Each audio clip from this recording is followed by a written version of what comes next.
What's up, dudes and dudettes? Welcome to the Banter at the Bank podcast. I am Drew with Brandon. Um, first up, good times. Yeah, great to be on here, Drew. Excited to dive into the Phillies, the upcoming season with about 10 days left until opening day. So Yeah, can't it's a wait to good dive time. into it, start talking about it. Yup. Yeah, I was recording this. It's Tuesday, just before 8:30. So if anything happens between then and whenever you listen to this, we're not fortune tellers. And we don't time travel either. So we can't retroactively tell you what happened. But I don't know. I'm feeling good about my season predictions, so I might just be spot on, and hey, everyone might think we're.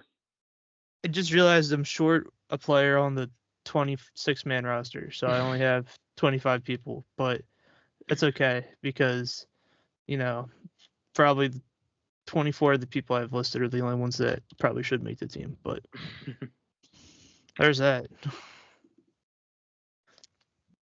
But anyway, so ideally, what I want to get doing at some point, I'll get it made eventually, whether it's attached in the description of this episode or not.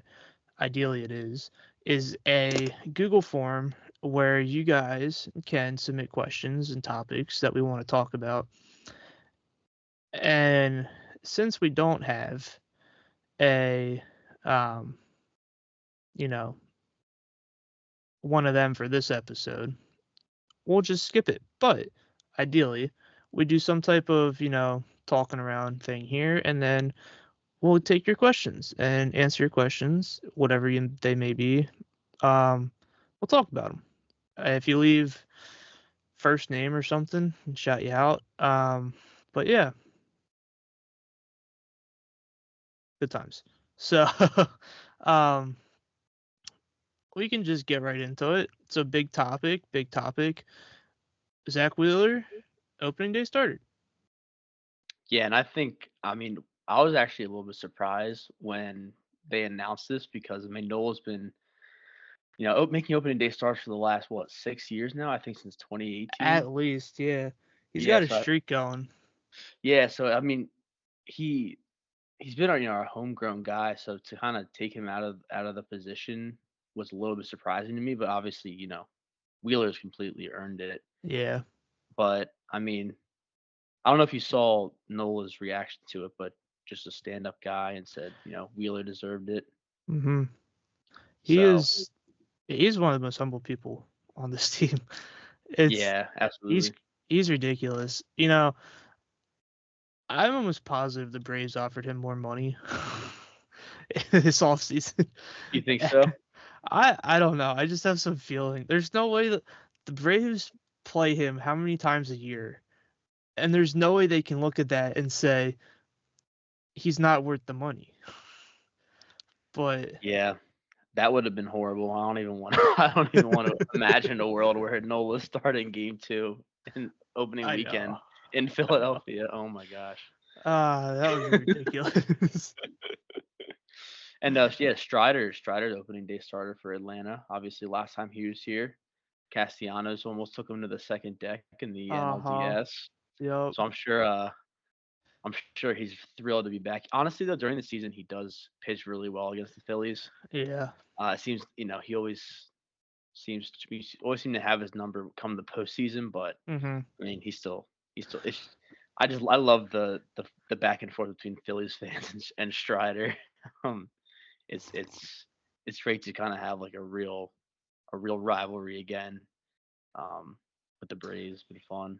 Yeah, I will say I'll give yeah, gee whiz, Strider, some credit as to he pitched well in game one, and then last year in 2022, when he did pitch for them, he was hurt, and you Hmm. could see that evidently as Hmm.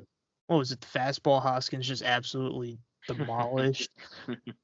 It was like 5 miles an hour slower than his average speed. So I mean, I'm not gonna sit here and complain because I love watching the Braves lose, but I, I give him some credit. He's a really good pitcher. He carries my fantasy team most years. Yeah, he is a stud.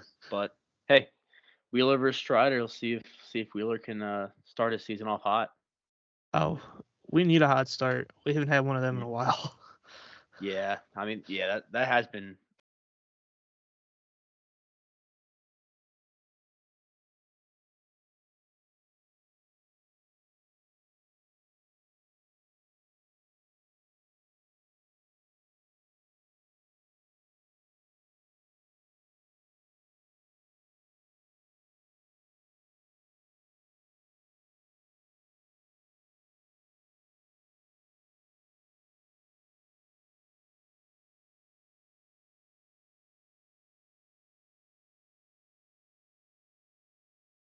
Really good in that series though, and that was mhm. about the only time he looked good in the first half of the season.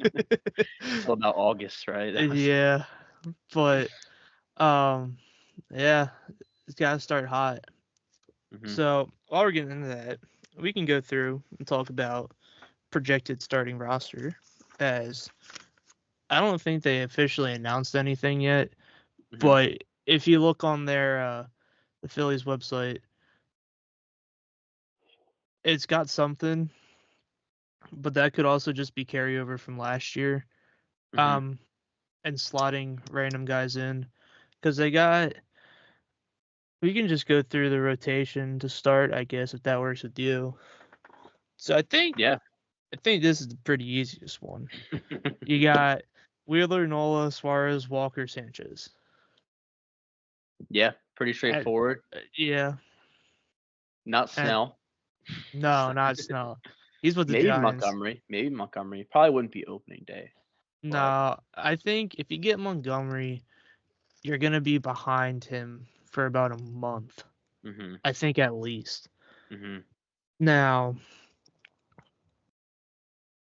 could he get done quicker? Who knows? I don't know what his off-season load has looked like right now to try and stay ready for the season, but Mhm. um, he's not facing live batters. I can tell you that. So, Mhm. Yeah. yeah. Yeah. I'm cool with just letting it go a second year. I don't think we really. I mean, he would be a nice commodity to have. Harper obviously Hmm. wanted him earlier in spring training, but I mean, Yeah. we're gonna have a healthy Ranger. Taiwan's been a little bit weird lately though. He only pitched in one Grapefruit League game, I think it was. So Yeah. hopefully he's still getting his work and he'll be ready for the season. I'm not sure if he has a listed injury, but What did bother me though was in that one start he didn't his velocity and stuff didn't look great. Now, I know it's the big thing in baseball right now, velocity, but if you know what you're doing without velocity, you're just as good. hmm But I don't know if he knows what he's doing without velocity. yeah, He didn't look to know what he was doing last year. You get into it was even like the fourth inning last year. He started falling apart because, yeah, I don't know. Or no, it was yeah. no, I have that backwards. No, He yeah, the wouldn't first start inning. off well. Yeah, he'd never start off well, and then once he get warm up, but hmm I don't know what to think about Taiwan. I was okay when we signed him last year, but the further we got through the season, the more I'm like, get this dude off the team. Yeah, I trust him to have a bounce back. I mean, Yeah, hopefully he got past his issues with not touching the ball in the yeah, postseason and all. But I think he's an innings eater, and it might not always be pretty, but I mean I think he hmm what led the team in wins. I mean he had a really I mean he had a nice season. I think I had no problems with moving forward with Taiwan this year. yeah. Now Spencer Turnbull, I don't know what to do with him. I don't know if I should list him as a starter or even on the team at all, or if he's just going to start in the minors. Because like I really wouldn't be opposed to him just chilling in the bullpen and hmm being a long relief dude, hmm especially if Taiwan's here. hmm And who knows what's going on with Taiwan? Yeah, I you mean just yeah, Christopher Sanchez too. I mean he doesn't always go super deep in the games, but no, yeah, but he'll at least get you to the fifth inning. hmm yeah, but I mean I think Turnbull is a nice underrated pickup. I think he starts working with Caleb Cotham and he can iron Mhm. some things out, I think he could be a sneaky good pickup for, Mhm. as a long man at first, and then, you know, as some rotation depth as the season progresses. So Mhm. I'm excited to see what he can do in the regular season. Yeah. According to MLB's website, he only appeared in 7 games last year, Hmm. 31 innings. I can't remember if he was hurt or not. I feel like he was. I just Yeah, I don't don't see watch too much anything. Tigers baseball, so I I I don't think really many couldn't tell people you. do. Now, I will say this is getting completely sidetracked here. I watched that prospect showcase, the Mhm. spring breakout. We could talk about that later. The Mhm. one note I had on that, their production was awful. Oh, the Tigers. The Tigers' production, like holy smokes! Like sometimes the ball would be hit and their camera wouldn't even follow it. And so you're just like, oh, I guess the dude out there in center field caught it. I'm not really sure. And then it was a Tigers broadcast, so none of the Phillies prospects got talked about. They wouldn't stop gushing over Jackson Jobe.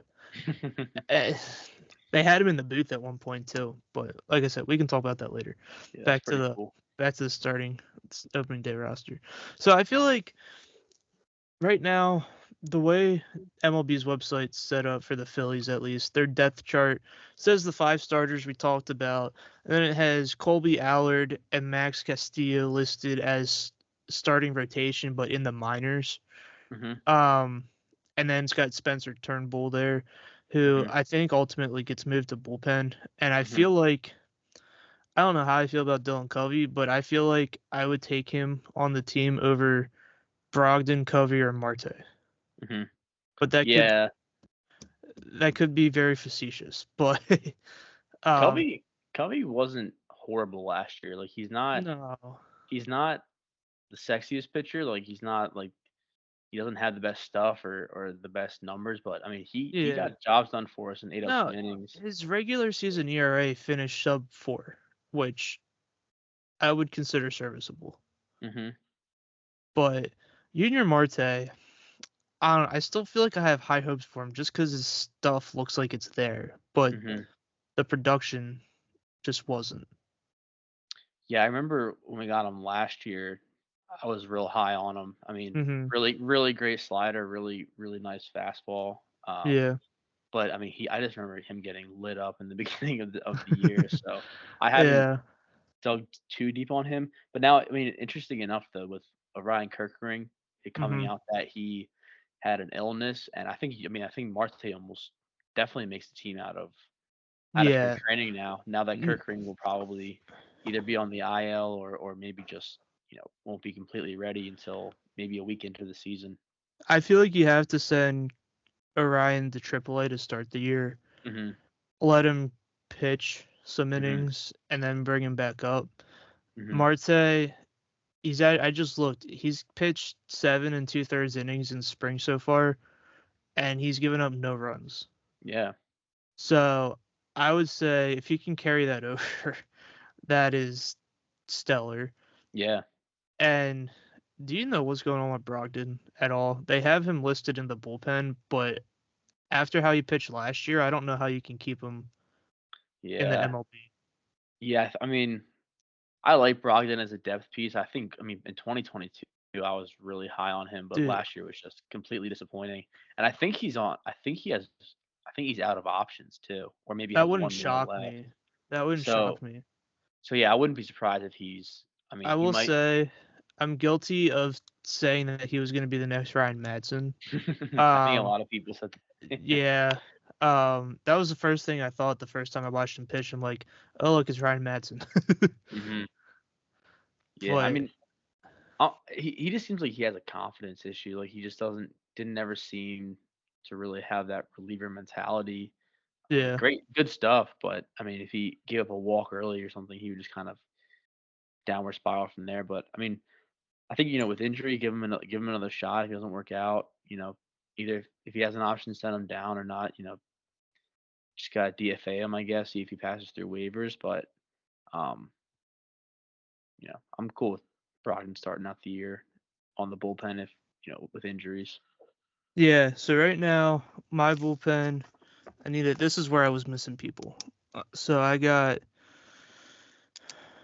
what do I have? Let me count quickly. 1, 2, 3, 4, 5, 6.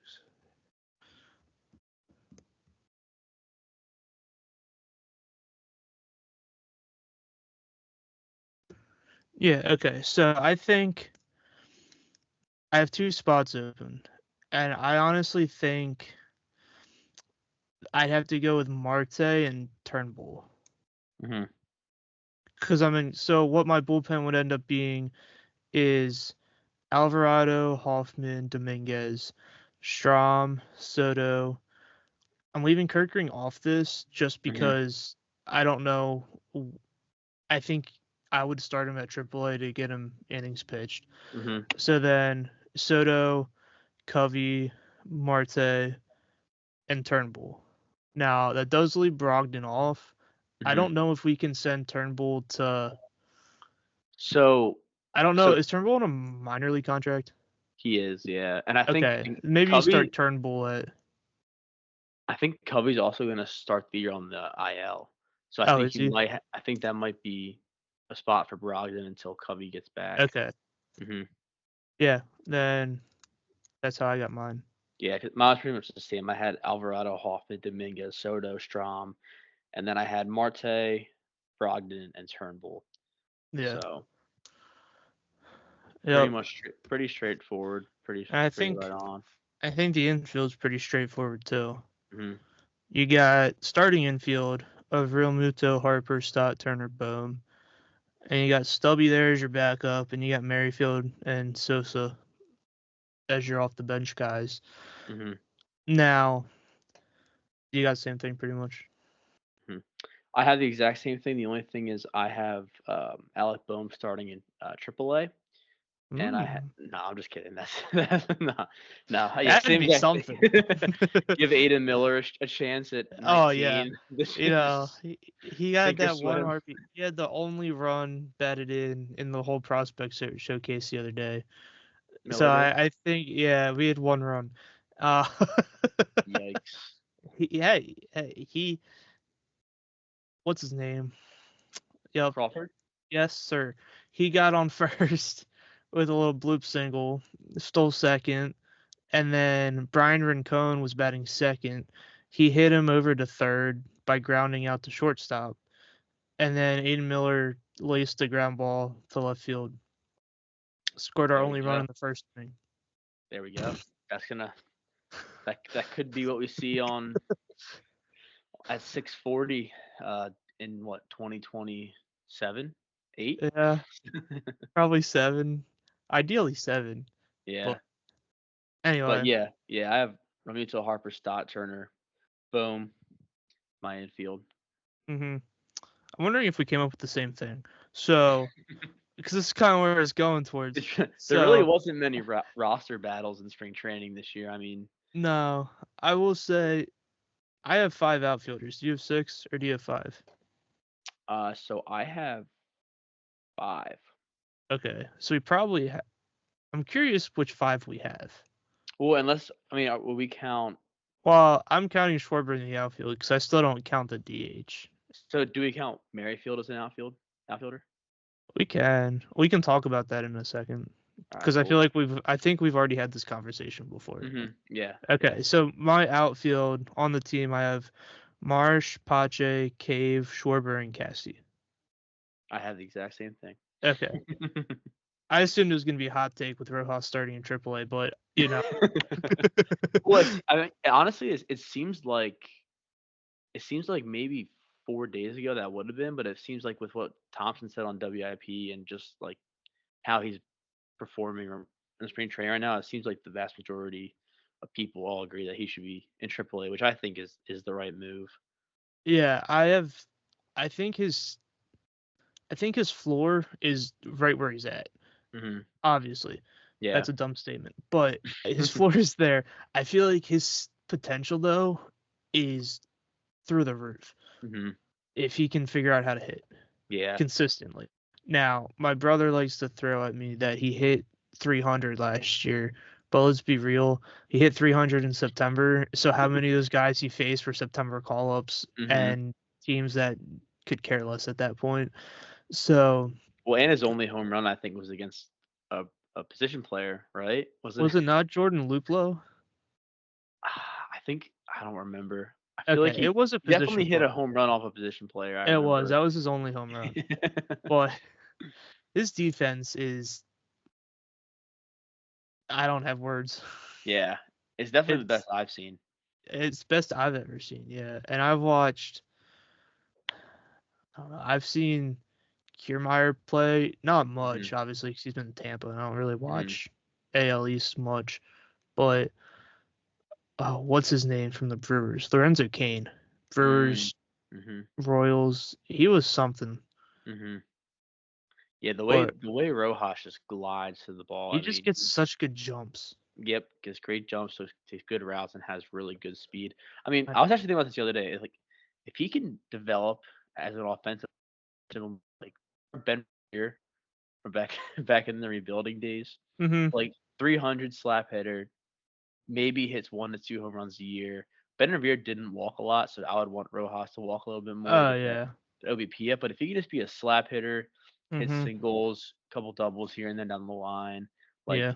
I mean, that would be. I mean, that's kind of what the Phillies need is just a contact hitter. Doesn't strike out much, but I mean, what we've seen from him so far, he just seems like a complete liability in the lineup. Where I feel like, which I think we can get into in a little bit, but I don't think the hmm drop off from Pache, his defense to Rojas is drastic enough to just basically give up a spot in the lineup. No, I really don't think it is. And if you would have told me last year at this time that I would be picking Pache over another player because he can hit better, you would have Mhm. thought I had a stroke.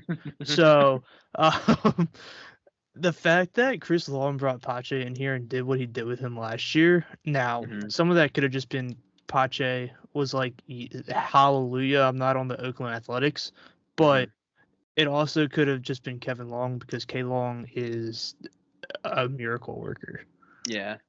Yeah. I mean, he's given us every reason to trust him, so why not trust Mhm. him with Pache Yeah. as well? And Pache was also what a top 10 prospect a couple years ago. I mean, Yeah. Top 10 in he baseball. has Yeah. yeah, like, he has the tools. I mean, he's been written off, but he's still young. I still, I mean, I think honestly having Rojas starting AAA is a win-win just because he can get everyday at bats against AAA hmm pitching. He skipped Exactly. AAA last year. He if Yep. you so and then have Pache could kind of get one shot Well, there in kind of center. like you're saying, Pacha's only 25. Mhm. Yeah. So, ah, And he was yeah. doing great last year until his injury and then kind of was forgotten about, but hmm um Yeah, that seems to be the story with young Philly outfielders mhm. is they get off to a hot start and then something happens to their hand. Yeah. Yeah. Because Mickey Moniak 2 years ago, Mhm. dude, I loved Mickey Moniak so much. I was one of the Mhm. weird people that I had patience. Because you think about it, he's our age. He graduated high school when we graduated high school. Mhm.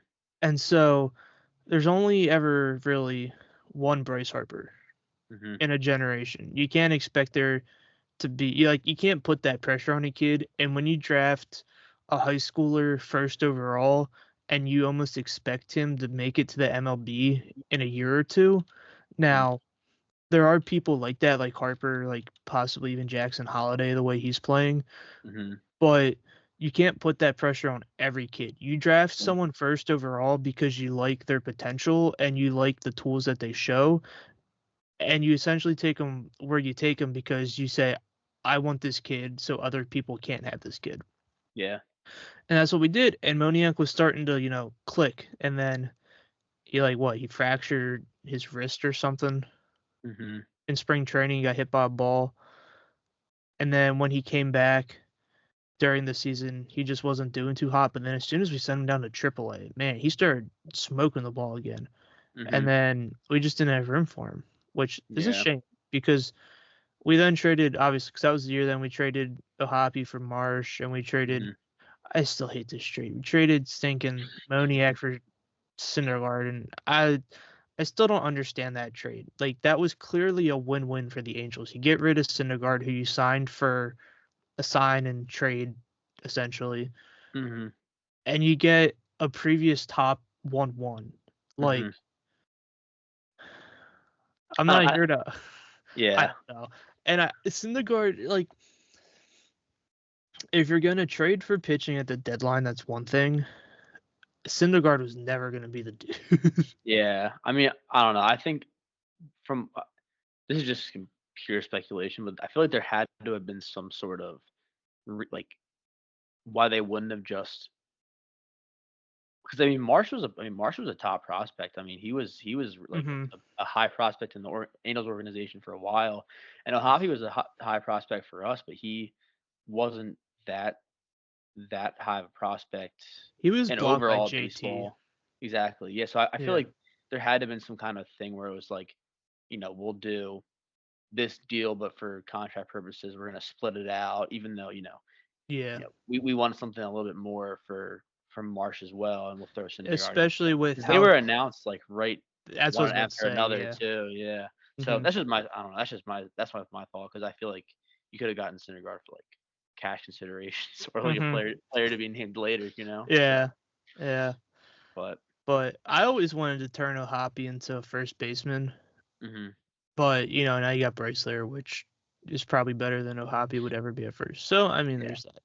yeah But anyway, um, enough former prospect talk. yeah, I could talk about Our this dude guys now. forever. Yeah. Um, you want to go over what you think a starting lineup would be? Yeah, absolutely. Because mine's gonna be completely different than what Topper's probably gonna run out there. Okay, all right. So I mean, I went for a more realistic what Topper will probably go hmm with. Um, no matter if I agree with it or not, but this is if actually, well, that's not entirely true because I don't think he's gonna do the bottom end like I would like him to do, but I think the top end is Okay. pretty much what he's gonna do.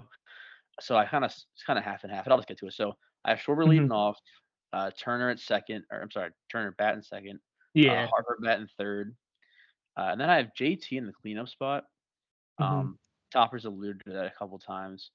Stott in the 5 hole, Bowman in the 6 hole, Casty. Then I have Marsh in center and Merrifield in left batting ninth. Yeah. So So I personally don't think he's gonna do that. I think if I were to guess what Topper would do, it would be Pache to start in center with Marsh in left, especially with Marsh's knee injury. yeah. Um, but I just think, I mean, you sign a guy like Merrifield, and I mean, I think he deserves to be in the everyday lineup. I mean, contact hitter, um, you know, puts the bat on the ball, doesn't strike out a whole lot. hmm Batted, I mean, I think he batted over 300 in the first half last year, and then kind of had a nagging injury.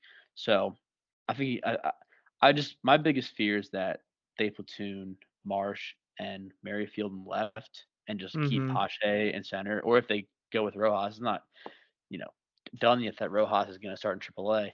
Um, that's just my fear. 'Cause I think Marsh. I mean, he hit well against lefties last year. They just had Yeah. this notion that he can't hit lefties when, I mean, he's proven that. I mean, he's what 25, 26 already. I mean, he's got to take these next steps. I think Yeah. he's gonna be a good everyday player. So that's what I would hmm do. Um, my lineup there. Yeah. Mine's gonna be somewhat similar, but also different. I would lead off with Bryson Stott.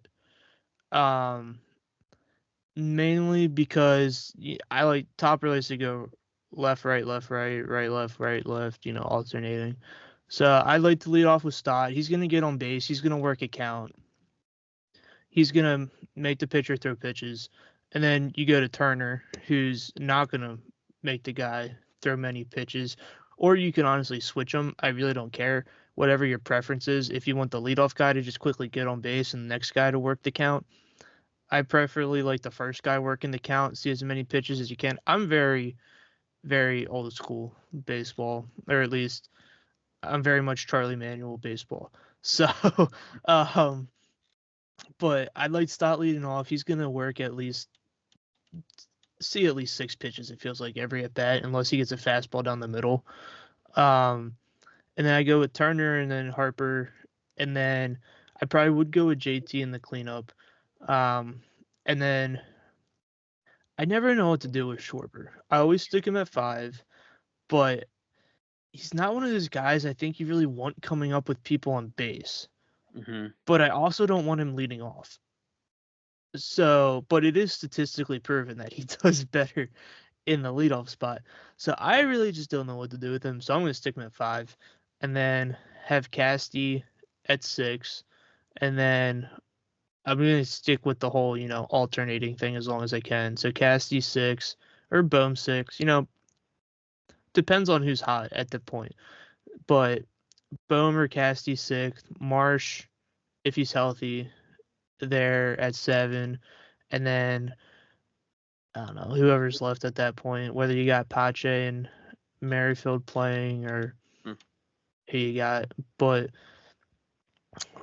I really like to start the year, I like Pache in center and Merrifield in left because I don't know what exactly Brandon Marsh's status is. I know Mhm. he's been playing, so I don't doubt that he could start the season, but I also don't want to rush him. I know it Mhm. was just a minor cleanup, something or other, but he is still like 25, 26. Mhm. So I don't want to rush him back just to have him. And Merrifield has shown he can still hit, Mhm. clearly. Yeah. So um, I really don't think there's a reason to rush him back. Take your time. If you start Rojas in the MLB because you start Marsh on like the 10-day IL or something, Mhm. ah, but yeah, I really like Merrifield there and left to start the year. People Mhm. balk at it, but he's played outfield more than he's probably played infield recently. Mhm. Because for a while he was playing center. So Yeah. I mean, I think that's you know I would love to see Merrifield in left. I also am afraid that because you sign him, obviously you have value for him. I really don't want there to be a situation where he's like platooning with Martian left and platooning with Stott at second. Like let the young guys play, like hmm they're you know they're entering the primes of their career this year, next year. I mean, like you know, if they really are struggling against lefties, like do it absolutely. yeah, But I'm ready to see them play every day. They're, young cornerstones of our franchise. They're going to yep. keep this. Their success is going to keep this run going, past a 4-year window, for 5 years and beyond. So that's just my fear with Merrifield. So I agreed. Have him in left field, let him play every day, and just kind of go from there. hmm Yeah, I'll say I love Marsh. I think him hitting lefties is something that people really don't need to worry about Hmm. much, if at all. He showed last year that he's perfectly fine with doing that. And so I feel like it's not too big of a worry with it. I feel like you have to give him the chance to show that he can do it because if you never give him a chance, he's never going to do it. Yeah. So, which sounds dumb, but Hmm. that's really how it is. And so you got to give the man a shot. And he's done nothing but prove that he deserves a shot. Hmm. And so I feel like this year would be the perfect year to do it. Now, it's a shame that he had to have that surgery in the off Hmm. season. Otherwise, I'd say go for it. Hmm. But I I just can't like bring myself to think let's rush him because I want him to start and then he gets hurt. Hmm. Right. Yeah. Season's so long, and hmm thankfully we have a really great core that I think can carry us no matter what. So Yeah. Yeah. not So a bad problem to have. That's no, our only problem, I know. especially going into the You season. know, I heard someone saying that a lot of people, I think it was probably on WIP, someone was Hmm. saying that people are kind of richy and saying that it's bad that the Phillies had a quiet off season compared to previous years they've had to be busy. The Eagles just did everything that they've done. Hmm. So, um people in Philly are expecting, like, well, look, the Eagles are doing all this. Why aren't the Phillies doing anything? When in reality, it's a luxury that the Phillies don't have to do anything because they've got everything in place. You don't Mhm. have to go out and bring in more new people. Now, getting a Montgomery or a Snell would have been kind of cool. Mhm. Um, it would have been bolstering a rotation. You would have had another good issue of having too many good MLB quality, like caliber starters. Mhm. But the fact that we didn't have to do anything, I think, is an underrated aspect of this offseason. Yeah, I totally agree. I mean, think about it. I mean, Harper comes in, he's the cornerstone guy. I know a lot of those, Francos and Adubles, and they kind of phase out. Then we bring in a whole new group, and so there's just a lot of change over the last 4 years. Hmm. And now we have our guys, we have our team, we have them under contract, we have our young guys to supplement, like just gel and bond. And I mean, and those the '07 to 11 run, like that team was just a close knit team, and Yeah. they really didn't do a whole lot either if you kind of break it down. I mean, obviously with the pitching later on they did, but I mean, they really just had that close knit core that just learned how to work together. They loved each other, they backed each other up, and Yep. so I think keeping the team the way it is now, I mean. Um, I think it was as a positive. I wasn't. I mean, obviously, you love an off season move, and we were so spoiled with so many good ones the last few years. So it was kind Yeah. of like it was a little bit weird. Uh-huh. Um, but I mean, I think just having the guys together, and I think they're mad. I think they're mad about how the season ended and have a sour taste in their mouth. So they're gonna have a huge chip on their shoulder this year, and I just can't wait. Get me to Yeah. Thursday. Now, before we move on to our Phillies by the numbers segment, Hmm. elephant in the room that I think we just might not have purposely been avoiding.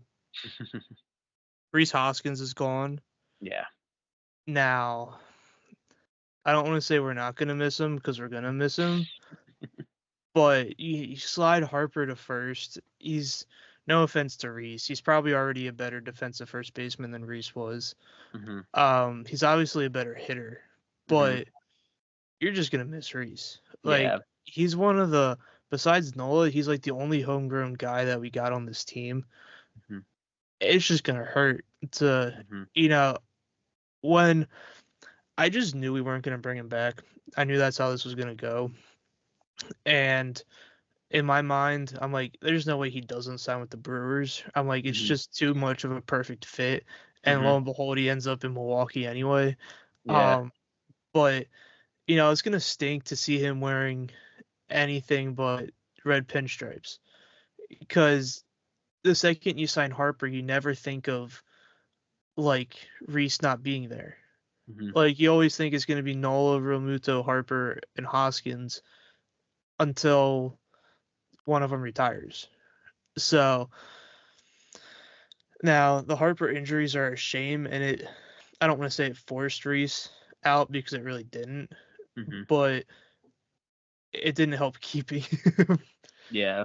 But And is yeah, I think, I mean, it hasn't even really fully soaked in for me yet, just because we went the whole season last year without him, so he's yeah. almost kind of forgotten about to a sense. Hmm. But yeah, seeing him in another, team's uniform when he was kind of our beacon of hope throughout the Yeah. coming coming out of the rebuild, and he was the guy, and Yeah. just such an easy guy to root for, and such a good guy, and Yeah.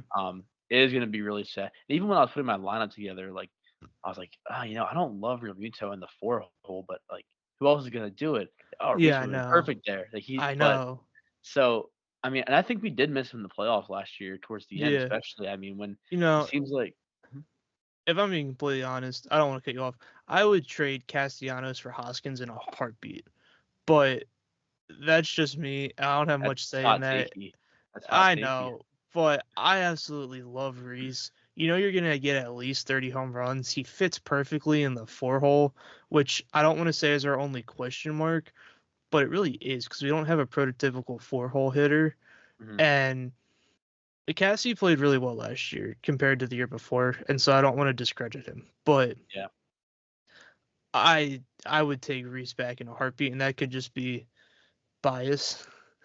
to loving Reese so much, but yeah, I don't know. I I wouldn't say I agree. I think Castellanos actually this year could have his best year yet. I think I'm he could hoping he has the does. potential to be a top 8 MVP candidate. I really do. Yeah, Seems like he's been taking more pitches and laying off that low and outside off speed pitch that was just has been his kryptonite the last 2 years. yeah. Um, but I mean, hey, we'll see. But yeah, I mean, relying on those 35 home runs consistently every year from Reese was, definitely something I'll miss. Hmm. But that's how it goes when you hand out all these big contracts. Someone's got Yeah. to be left out, unfortunately. So, Hmm. It's just a shame it was Reese. hmm But off of that sour note, let's get well, into here's well. Speaking of 30 home runs, I do want to actually wanted to ask you this. So Rob yeah. Thompson on Alec Bohm today said, I think this is his quote. I think Okay. that the home runs will probably get a little bit better this year. Who knows where it's going to end up? Is it going to be 30, 35? I don't know, but it could be. I would love So, that. I mean, picture a Reese Hoskins who bats 300 with the 30, 35 home I runs and know. plays a little bit better. Dude, I mean, if we could be Bohm getting that production out of Alec if Bohm this year. if Bohm can move up to the 4 hole, Mhm, oh, I'd be so happy. I loved him. The second we drafted him, I mhm. was so in love. Now, I knew he couldn't play defense, and he's done so well recently though with Yeah. defense. Like he had that one, you know, everyone knows about the one Mhm, blip there where it pretty much hit rock bottom, but once you hit rock bottom, you can't go much else but up. And Bobby Dickerson, though, with him has worked wonders. mhm, So yeah, I will say the first spring training game, I definitely was not had it on YouTube TV in the background while I was working, but uh Boom came up and absolutely demolished a pitch for a home run. And dude, I know I've said this a few times in the spring because he did it last year also, but he looks stronger this year than he mhm, did last year. Um, some last year the power went somewhere. I mhm, don't know where it went. It was there at the beginning of the year, and then partway through the year, I don't know if he started losing some confidence, mhm, if he was pitchers were pitching him differently partway through the year to get out of the areas where he was hitting for power. But the power that he showed to start the year disappeared until end of the season. mhm, About now, he still had a good amount of home runs for him, but mhm, I've always projected him as eventually being able to hit 30 home runs a year with good average and good walk potential and all that. So if you'd be able to do that, I would be absolutely stoked. But um, we'll see. I still project him as a 25 home run dude, just mhm. because I'd love to. If he proves me wrong, I will eat my words and I will do it happily. But until he does it, I don't know if I can project anything higher. Yeah. Yeah. I mean, I think we had the same conversation last year. So it's just go out and prove it. And I think, I mean, his swing is just so down plain. I think if he can learn how to, you know, kind of use that in the two strike approach and lift the ball early in the count, Hmm. I think it's very achievable. But let's hope he can because he would slide perfectly into that four hole and kind of really kind of round out the lineup perfectly. So Yeah. Well, I hoping guess for breakout Bohm this year. I know. I guess one more note on Rojas before we move on.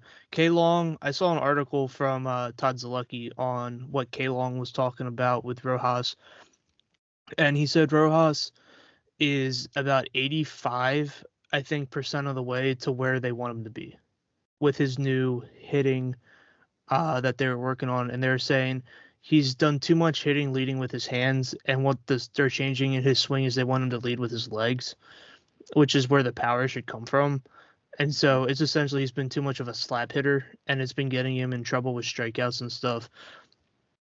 And Todd Zalecki, he does a really good job with MLB, but um, he was saying that in small sample size, being spring training and how relevant it is, his chase rate's down almost 8%. His strikeout rate's down, might have actually been another 8%. Now the average isn't there, but those underlying numbers are what was causing us to hate him in the playoffs. So if he can keep those numbers there, I don't see why he couldn't. Like, I want him to start at AAA, yeah, but I would love it if he proves us about first few weeks AAA man hits like 300 with a bunch of doubles and stuff. Like, he'd be right back. Mhm. Now, where you make room for him, great question, but we'll figure that out when we have to get to that. But yeah, Exciting stuff. yeah. So, like I was saying, Phillies by the numbers. So this segment is, I think it's going to be a really entertaining segment. So the idea behind this is we're going to go through each episode. We're going to go through a different jersey number, 1 through 99. We're going to skip 0 and 00 because there's all 3 people that have worn those numbers. And we're going to essentially go over who our top player is wearing that number. And in some instances, we might come up with like a top 5 if there's a bunch of people that have worn the jersey. But we're going to start with number 1. I'll let you start. I saw Yeah. you had some notes on it. I didn't take notes because I thought it was pretty straightforward. No, absolutely. I mean, starting off with an easy one at number one is the great Richie Ashburn. Yes, So, sir. just a little highlight on his career. Played from 1948 to 1959 with the Phillies. He started at 21 years old back in 1948. Bounced around a little bit towards the end for a couple years. Actually ended up with the Mets, which, but We don't talk about that. it is what it is. That was in 1962 is when he retired. And then the year after that, 1963, is when he started his broadcast career with the Phillies, which we'll get into a little bit later. But the I time didn't with the realize he Phillies, started it right away. yeah, I thought that was really interesting too. Yeah. It's like crazy how he was. I mean, he started like that was a long time ago. But anyways, he's a three-time All-Star with the Phillies. Uh, Arguably his best year was in 1951, where he had 221 hits, batted 341, and had a 122 OPS plus. Where My he did word. not, yeah, which he did not hit many home runs. So that's really impressive, especially in that era, 1951. He was seventh in the MVP voting, and his number was retired. The number one was retired in 1979 after his election to the Baseball Hall of Fame. Another crazy stat that I saw: he hit 14 triples in 1950. So He had 13 and 58. yeah, so Yeah. um, I remember listening to a podcast where Chris Wheeler was talking about him, and I think he really stole a lot of the heart of a lot of Phillies fans back in those days, just because he was a young, a young, small, scrappy guy, Mhm. unassuming looking guy, not this big, tall home run hitter who just hustled and grinded and was really the centerpiece of a lot of those, successful teams in the 50s and 60s, the Whiz Kids. So Yeah. it's definitely cool to see his statue at the ballpark and honor his number one. Even though we really weren't around to see it at all or enjoy his broadcasting career. Yeah. Um, it's good to learn about the impact that he had on Phillies fans uh, Mhm. of the older generation. So Yeah. Yeah. You're not gonna hear me disagree. That's who I got. You look at the other guys that have worn number 1. Good old Baseball Reference is probably one of my favorite websites. They have everyone listed. So you got going from most recent to the oldest. You got Jose Cardinal. Not really sure who most of these guys are, if I'm being completely honest. Then you got Al Dark, Joe Morgan, Bobby Wine, the man himself, Richie Ashburn, Granny Hammer, that's an Johnny. incredible name. Dude, I know, right? Granny Hammer. He wore it right. He wore it right before Richie Ashburn did. In 1948 is when he started wearing it, and Ashburn Wow. started wearing it in 48. And then he got Johnny Warstick. I don't know how to say that. There's 15 people that have worn this number. I can stop at that point, but I had to get to Granny Hammer. But but but you look at Richie Ashburn's numbers. What kind of kills me, right? So the man finished third his rookie year in Rookie of the Year voting, and he finished 11th in MVP. How the heck are there two people better than you on Rookie of the Year, and you're third and you're 11th in MVP voting? Like, what kind of other rookies had like outstanding years? Because I'm looking at the two people above him. Crazy enough, the one dude is Al Dark, who wore his number one for all of one season after Richie did. Whether he was a coach or not, I'm not sure. Um, but then you got Gene Bairden. I'm not really sure who that is. I don't know if I should know who that is. If I don't, um, I'm sorry. He looks like a two-way player. Unless this was just when pitchers still hit. I'm not really sure. Because he had just as many home runs as Richie Ashburn, and he was a pitcher. So, I don't know. He was 20-7 with a 2.43 ERA, which, by golly, Wow. that's something. That's really good. It's a rookie. He had just under 230 innings pitched. He pitched 229 and 2/3. And then Al Dark, I don't know how you give him Rookie of the Year over Richie Ashburn. If I'm looking at these numbers, Richie Ashburn had a higher OPS, which didn't take into account at that point. Richie Ashburn had more stolen bases, more doubles, a higher batting average, not a higher slugging percentage, one less home run, 8 less RBIs, 20 less hits. I I don't know. Richie had almost 100 less at bats than Al Dark, but and 20 less games played than Al Dark, but I really don't know. Like, you just look at the numbers. 32 stolen bases and a 333 average across 117 games. How does it not win you Rookie of the Year? Well, I don't know. I guess it was the same voters that voted against Zach Wheeler in the Cy Young in 2021. It really must have been. It really must have been. But yeah, that was definitely a different era. Different era. But I was thinking I would love to go back in time to just this is off track, but I would just love to go back in time and see a game at Connie Mack Stadium back in the 50s, old uniforms and everything. That would Yeah. be so cool. Mm-hmm. Like wear a suit, dress up, and go to the ballpark and to see Richie Ashburn and Yeah. Robin Roberts pitch and all that. But Uh-huh. Hey, so I will say I'm looking at NL MVP voting now. Al Dark must have had a better year than we thought because he finished third in NL MVP voting behind Stan Musial, Johnny Sane, and ahead of Sid Gordon, Pee Wee Reese, Ralph Kiner. Yeah. Ralph Kiner had 40 home runs and 123 RBIs. wow. Yeah. I'm really questioning if this list from Baseball Reference is accurate because I don't know how Al Dark gets one MVP vote. How do they even keep stats back then? Like I back in have no like idea. this. Al Dark batted 322 with 3 home runs and 48 RBIs.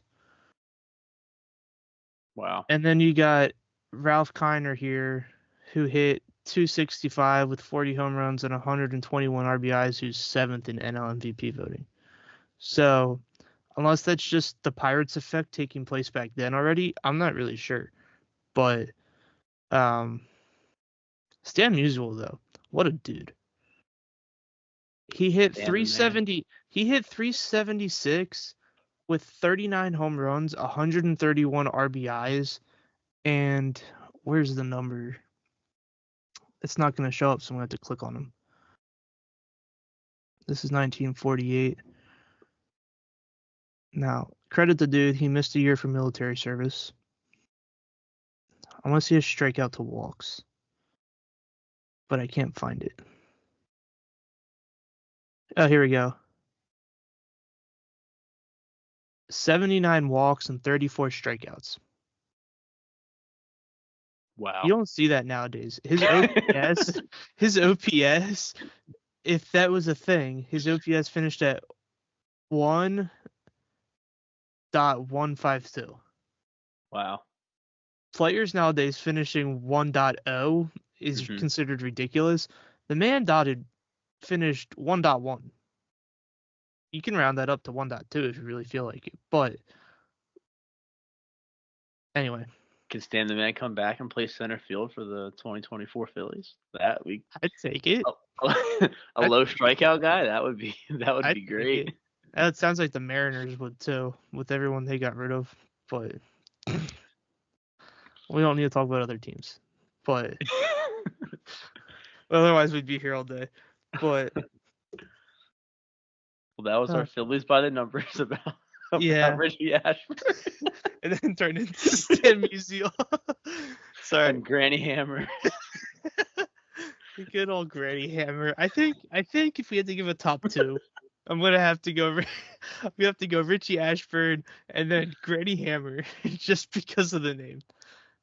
I want to know who this Granny Hammer is, so I'm gonna quickly click back to Granny Hammer. How cool would that be though if instead of a Richie Ashburn statue, it was a Granny Hammer statue? You know, it's like, welcome to Philadelphia. Here's all right, here we go. Granny Hammer. Granny Hammer. He played. Oh wow. But a long time. He actually played for the Phillies with Richie Ashburn. So I don't know what number he wore. Actually, that's a lie. I could tell you what number he wore. He wore 21 and 44, 6 and 45, 37 and 46. This man just changed his number every year. 35 and 47. He wore number 1 and 48. And then he switched to 17, probably when Richie Ashburn came. And then he switched to 33. I'm really confused. I feel like back then it was just like high school baseball where it's like, all right, everyone, like, pick your uniforms this year, like seniors first, and then you just grab whatever you can find. Yeah. Now, this dude wasn't terrible. Now, back then, you might consider him not amazing because he didn't hit 300. But 260, 263, 270 with double-digit home runs, 255, 275 with 17 home runs and 87 RBIs and 52. He was an all-star, 3-time all-star, 1, 2, 3, 4, 5, 6 top 30 MVP votes.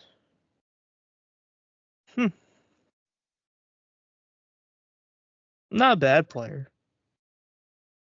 Probably starting second and third baseman based on playing 152 games most years.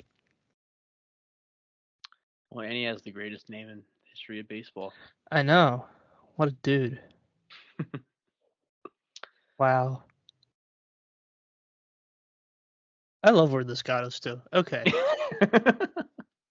That's our Phillies by the number segment. Richie Ashburn, number 1. Stay tuned. Next time, number 2, where we talk about the great Tyler Goodell. Sure. I was going to say J.P. Crawford, but that works. There we go. Ben Revere. We just talked about Ben Revere. There we go. Hey, sneak peek for next time. Yeah, next time. I'm not going to get too far into that. I thought of a different guy. Now I'm not seeing his name up here. Leave that for next time. Okay. Next segment. I wouldn't really call it a segment. Next topic for talking.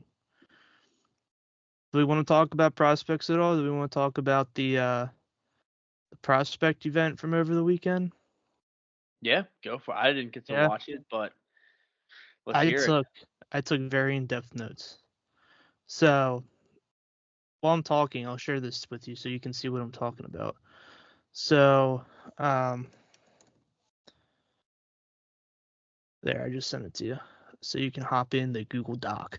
So you'll see what I mean when I said gave very in-depth notes. So I have pitchers listed in order of appearance. Micah Bell started. Michael Mercado came in second. Then Griff McGarry, Sam Aldergier, Aldegier. I'm butchering his last name. I feel bad. Gene Cabrera, and then Wesley Moore.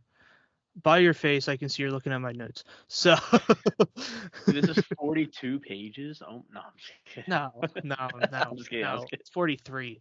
Okay. So so That's crazy that all the Garys from Italy. That's pretty cool. yeah, so they were saying on the broadcast, they did talk about him because if he makes the major leagues, he'll be the first Italian born MLB player since like 1952, Wow. which I feel like that can't be true, but they were saying it, so I'm going to trust the Tigers on something. So, um, Abel, I thought he looked really good. Um, he did give up a home run to Jace Jung, but let's be honest, who didn't give up a home run to Jace Jung during this prospect showcase? So, um, Jace Yeah, I Jung, mean, side note, Jace Jung had 2 home runs on the day, which is kind of ridiculous, but we're not here to talk about the Tigers. on the Abel note, like I think I was always in the camp of trade him. We have Andrew Painter. He's able to be a good guy to trade, but after seeing him in his Grapefruit League appearances and just Hmm. seeing his makeup, seeing he has good stuff. He looks like he can control it. He looks like a real mature, poised kid. I think he could be a real important piece of our rotation for years to come. So I'm no longer in the camp of trading McAble. I think definitely keep him around and see if he can crack the rotation, next year or possibly even get a chance this year. Yeah, I've always been a really big McAble fan, especially since we drafted him. Hmm. Once Andrew Painter showed his face, I forgot about Micah Bell very quickly, as I think a lot of Phillies fans did. But Micah Bell, I have very high hopes for. Um, if he can get his control of his fastball looked a lot better this year than it did at points last year. His curveball to me still has control to be desired. The break on it looks really good, but when he misses with it, he misses up. And I'm not a very big miss up with a curveball kind of guy, as I don't think many people are. I'd like to see him miss kind of like in the left-hander's batter's box or in the dirt with the curveball, but that's an easy fix to, like Nola was struggling with his curveball. It's just make sure you get on top of your pitches. And that's not exactly what we're worried about with Abel. It's overall getting the walks down. So he, him and McGarry seemed very much on par this spring training with we want to be productive MLB players. We want to make the majors. What the Phillies are asking of us is pretty simple, which is we want to get our walks down. That's what we even want to do ourselves. So we're gonna stick to it. Um, so I think it can only go up for both of them. Now I don't want to skip over Michael Mercado because he had a really good outing, but I'm going to skip to Griff McGarry since I already mentioned him. They moved into the bullpen this year, and he's going to start at AAA out of the bullpen. I think that could be a really good move. I really like Griff McGarry out of the bullpen if he can come in accurate. I feel like that's a big issue with now the Phillies have been drafting for potential. and stuff versus polished finish, which is completely fair. Um, they're in a spot where the Phillies are trying to win now, and the prospects they're drafting aren't necessarily supposed to come help now. They're drafting prospects with very high ceilings to keep the um, window of contention open once some of these guys, move on to new contracts. Harper retires, Turner retires, Nola Wheeler retire.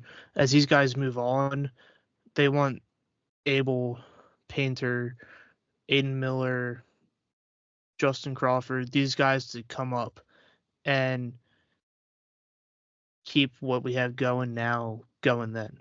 So I feel like some people, I'm a very big prospect guy, and I have a hard time when you trade any of them. I know that's how you win. We don't have many to trade though, so Mhm. the ones we have I want to keep. But you could run into a spot very soon if Crawford keeps developing where you don't have room for him. And so who's going to go? Are you going to keep Rojas? Are you going to keep Marsh? Or are you going to get rid of one of them to bring up Crawford? Or do you trade Crawford when his ceiling's super high and get someone like Emmanuel Clase or Devin Williams or someone like that, where right now his potential is still through the roof and his value is really high? I don't know what they're going to do, but there's a lot Yeah, of to happen with this. I mean, there's a lot of. I mean, yeah, I mean Rojas or Posh, they could break out, and then it's like, Hmm. oh hey, um, this guy's expendable now. But yeah, I mean, I like holding on to him. I mean, our farm system's been depleted for so long. I feel like Hmm. we can finally develop guys. We're finally drafting the right guys. I just want to see where it goes. I don't want to trade them all away, right away. I wanted to see him keep developing, and building the pipeline up, and watch these guys grow up the charts. And um, but Manuel Clase would also be fantastic in the back end I of the know. bullpen. So. I don't know how valid the rumors were, because at one point I heard they were willing to trade. Um, I can't even remember who they were willing to trade, but the Indians wanted Crawford. Sorry, the Guardians wanted Crawford, Mm-hmm. and that's gonna be so hard to never say. Sorry. It's been a few years too, but um, Cleveland wanted Crawford, and we wouldn't do that, which I don't blame them. But um, yeah, I'm trying not to get sidetracked. I get sidetracked so easily. So we talked about Abel. We talked about McGarry, who was fine. He gave up one hit. I think it was a home run. I could be wrong, but he struck out three. He pitched one inning. I thought he looked pretty solid. Abel pitched 2 innings. His final line was 2 innings pitched, 3 hits, 1 run, 1 earned run, no walks, 3 Ks, and a home run given up. Um, Abel, like I said, he gave up a home run to Jace Jung. Then he turned around and struck out the next 3 batters. So, um, maybe that was McGarry.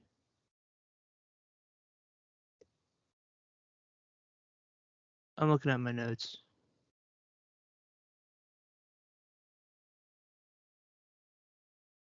Yeah, no, it was McGarry. Sorry, I'm getting ahead of myself. McGarry gave up a home run to Jace Jung. Um, walked one of the next 4 batters, but struck out 3 of the 4 to finish the inning. So he turned it around really quickly.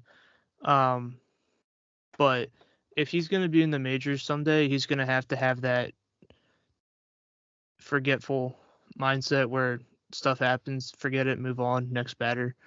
So the fact that he was able to do that impressed me. And it was the same thing with the Bell. He gave up a home run to Jace Jung, and then um, no, he did the same. Sorry, I'm all over the place. Jace Jung came up to begin the second inning. Bell gave up a home run, and then he struck out the next 3 batters to restart the side, essentially in order. But yeah, McGarry was wild, but thought he played well. But we can stop talking about pitchers and talk about the hitters who didn't do much either. Crawford went 2 for 3. Um, he walked his fourth at bat. He was the only player to get 4 at bats. If I'm not mistaken, unless De La Cruz did. No, Crawford got 3. Well, technically 4. 4 at bats. Walked in his third at bat, and then flied out to center in his fourth at bat. But he looked very slappy. There was not much like Rojas, kind of like they're trying to fix with Rojas, where they're trying to get him to hit with his legs. Crawford looked very much slap happy, which is what he's projected and how he's assessed to be right now. So that's about what I expected. But if he could start driving the ball, I feel like his ceiling is just as high as his dad's, if not higher. But That would be awesome to have the yeah, second coming of just oh my gosh, what was it? Carl. Carl Crawford. Carl Crawford. I Yeah. was gonna say J.P. Crawford. No, I feel like they're all cousins somehow. Because wasn't I J.P. think they are. Crawford? Yeah. Yeah, they're all related somehow. Yeah. Mm-hmm. But Phillies Aiden love taking the Miller, Crawford boys. yeah, I know, right? Crawford family. Aiden Miller went 1 for 3, or sorry, technically 1 for 2. He got hit by a pitch in his second at bat, which I don't think anyone besides the home plate umpire saw him get hit by the pitch, so I'm not really sure where it hit him. But his first at bat, he scored Crawford from third, which scored our only run of the day. So everyone else, I don't want to say was kind of forgettable, but they kind of were. Well, hey, we So touched on the I'm top guys. yeah, I'm high on a lot of these prospects, but yeah, I the wish they one, still. Do you remember the one year where they did the Phillies prospects versus the big league team in Reading? Do you remember that? yeah. That'd be fun to see how those guys would face against the team now. Well, I think during the COVID year, they had inter squad games where the prospects were, or at least the prospects that were on hand, because not everyone was allowed in the facility. Pretty much anyone on the 40-man roster was on the teams, and they were just playing each other to get like spring training games in, which was entertaining that year too. But one guy I will say to keep an eye on this year is Raylan Heredia. So what I'm hearing is he was making a bunch of noise in the Dominican Summer League the past few years. And this is his first year stateside.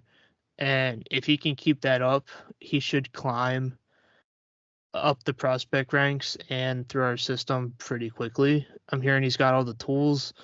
It's just a matter of him putting it together here. Um,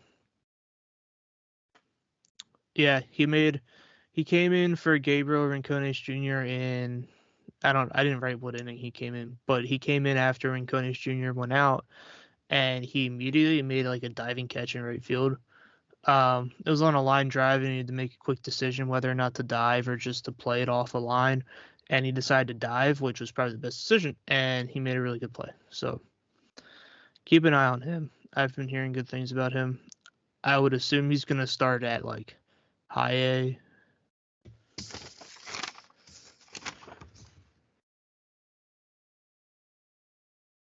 I don't have a note. I would assume he's going to start at high A. But right now he's ranked number 20 in our system. I hear that could go up pretty quickly if he plays as people are thinking he could play. But yeah. Sums up prospect talk or whatever we're going to call it. Down on the farm. I don't know. Yeah, exciting things coming. We'll come up with better names for these at a later date. But yeah, that covers a lot. It of does. stuff. So we just covered the entire Phillies organization. But Yeah, hey, we're excited for the season. yeah. Next Thursday, Spencer Yo, Strider taking on Zach Wheeler. Zachary Zach Wheeler. Wheeler's first ever opening day start. It's Mm-hmm. going to be a good one, Drew. Yes, sir. Hey, I got partial season tickets. So last year I went to 16 of my 17 games. I had to miss one because I was on vacation. But I'm looking forward to it. I don't know if I'll go to all of them this year. That Going to all of them was a goal last year because it was a new thing. Hmm. But um, I am really excited. I have tickets to Reese Hoskins' first game back in Philly. I am Very gonna nice. be so stoked for that. We have tickets to Cole Hamels' retirement game, Yes, which is sir. the first game Arizona's back in Philly, and then I have season tickets games to the game following, which would be their second game back in Philly. So the atmosphere this year is set to be wild. It's We'll see how it plays out, but I'm really I'm really stoked. Yeah, me too. Nothing quite compares to a sold out Citizens Bank Park. No, it doesn't. The playoffs last year were unbelievable. I was at the Bryson Stott Grand Slam game, and oh my word, I broke my vocal cords so badly. So good. But yeah, wrap it up there. But Yeah. until next time, Thanks for you tuning know, in. We'll thanks. get better. We'll get better as it goes on. We'll start Grow with flowing. us. But We'll get better. yeah, this was fun though. It's a lot We'll of be fun. more organized. There won't be as much all over the place. But yeah, I'll get a Google form together and get that in the description of the video or the episode, whether you're on Spotify, YouTube. We're working on getting all that together. So wherever you found us, wherever you're listening to us, check the description. There should be a link to a Google form. Submit your questions, any comments. Most places want you to leave a 5-star review to be able to submit questions. We don't care about that. We'd love if you gave us a 5-star review on whatever you're listening to us on, or like and subscribe if you're on YouTube. But um, we want to hear from you. So submit your questions, comments, topics you want us to talk about, whatever. Submit that. We'll look through it every week. If you're on YouTube, just leave a comment. Um, but yeah, Until next time, go Phillies. go Phils.